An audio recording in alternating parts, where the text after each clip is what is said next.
YouTube land. Well, you know, I wasn't going to do anything for a while, and then I got kind of bored. Then I got kind of excited, and I thought, I'm going to do something. So I'm doing something. I'm going to, well, it's going to be a neck through. I'm unsure on the body shape yet, but I'm working on. I'm going to crack on with the neck piece anyway, the neck through part, and I can also chop the body blank so I've got wings. But yeah, I want to kind of do most of the neck first, you know, fretboard on everything else, you know, and sort of more or less to shape and fretted and frets dressed and all sorts of stuff. I want to do all that first before gluing the wings on. So I've got plenty to crack on with. Yeah, but this is winter. This is the 10th of December just now, so yeah. I don't know when I'll upload the video, but I'm just taking my time, doing little bits and pieces. Yeah, if I'm doing a lot of hand stuff, like hand plating and stuff, it's quite good because you're quite warm, but some of the more intricate stuff, you can't stay out here too long because it's freezing. Anyway, yeah, so there's a neck through of some kind. It's a neck through. It's going to have a Goto Floyd Rose, of course, and the usual jazz, you know. So we'll make a start and see how it goes. Let's crack on.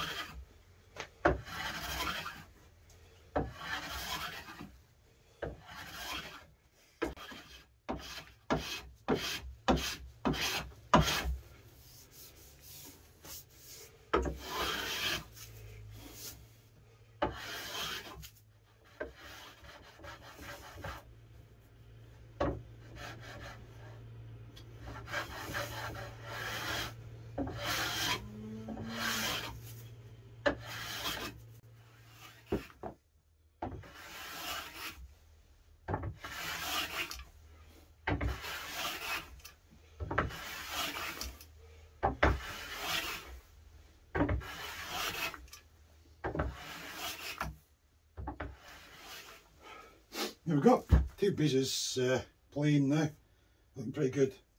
If hold up to the light, there's no gaps and stuff, so that's good. This piece is still sitting high, but obviously I'll need to plane one side that's going to be the top or whatever and work things out from there anyway. So, but I can't see any way to do this other than having these two stuck together to make one big piece. It's a lot of waste, but that's the way it is with neck throughs, really. You do waste a lot. There's no way around it, unfortunately. So, anyway, let's crack on.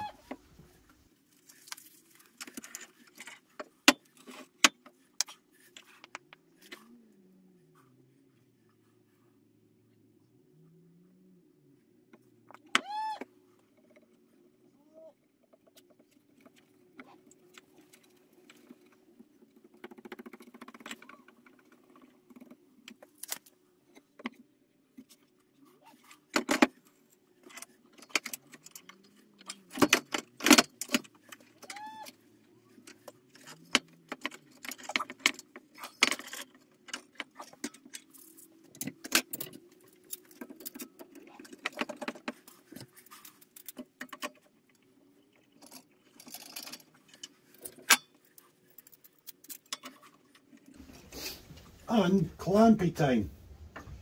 Oh, I could get these clamps off.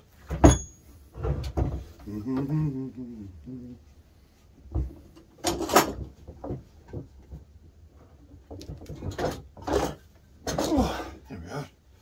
One big chunky piece. This will probably be the top. See the glue's all kind of white there, eh? That's just because it's cold. It's been so cold. I take it inside to cure though, so it's only just on the surface, like. The next job, planer table, I think.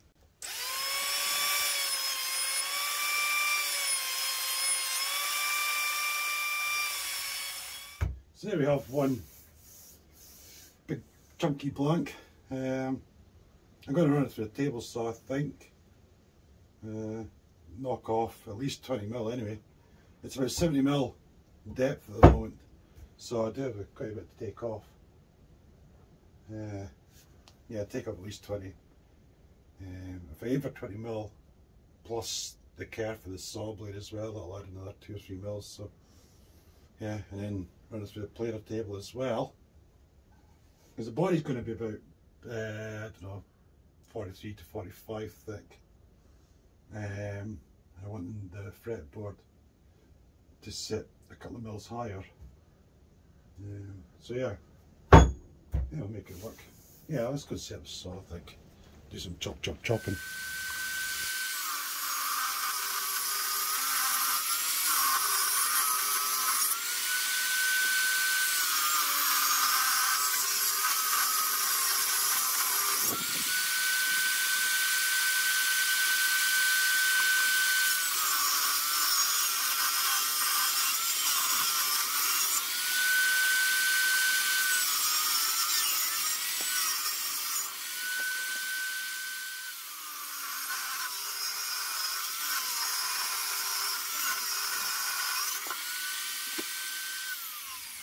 So that's the chart. That's I just thought I might as well cut the body blank while I was at it, because it's going to be wings obviously, so it doesn't be quite so wide, and the long strip I cut off will be good for adding into neck laminates and stuff.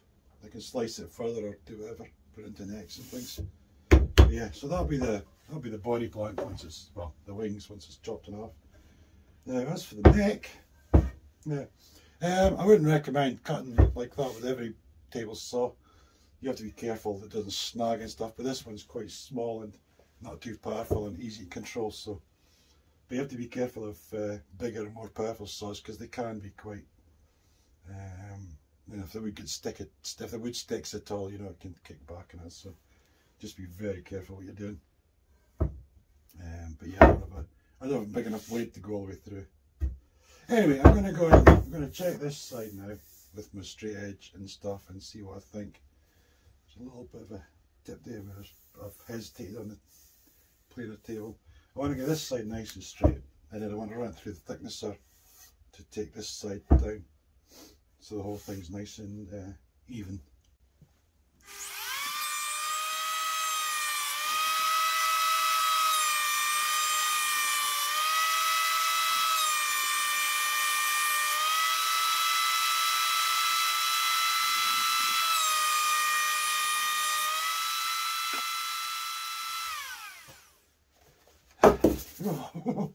Right, there we go. Now that gives me, I'm still about 49ish though, so that's plenty. Anyway, that means I've got this side is now parallel with this side. So happy days. There's a little bit, the snipe's minimal and that thing's good. I only get a bit on the intake, and it's always just so minimal, so I'm not bothered. Because I'm always going to get chopped off anyway. Oh, well, I'm going to stop for a minute. I'm going to go in, warm my hands up, and then I'm going to see about slotting up a fretboard and getting it to size and stuff, and then we can work out where the fretboard's going to go and all that jazz. So I'll go and do that just now. Right, round 50. Now what am I doing? Right, that end there. Right, boop. Have to keep in mind where I am sticking, which side of the board the tape's on, and on the template. Now, if I can try and do this without making an arse of it, that'd be great.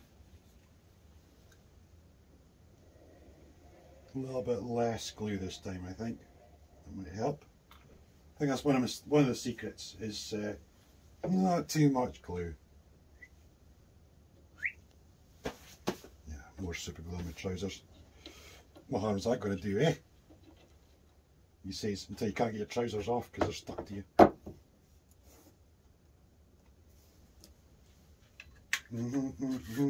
Now, because it's cold, everything takes a bit longer to, well, glue takes a bit longer to go off, so I'm just going to get this set up and clamp it, and then leave it a couple of minutes to set.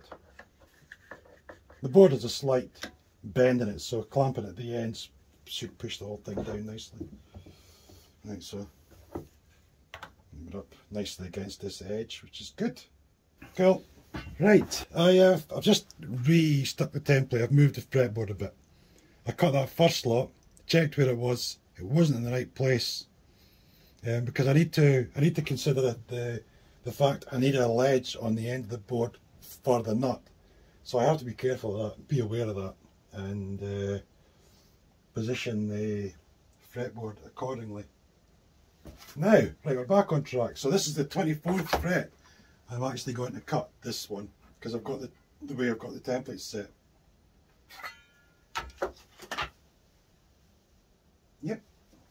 Just double checking this is a 25.5 inch scale, which it is. So let's crack on and cut this slot.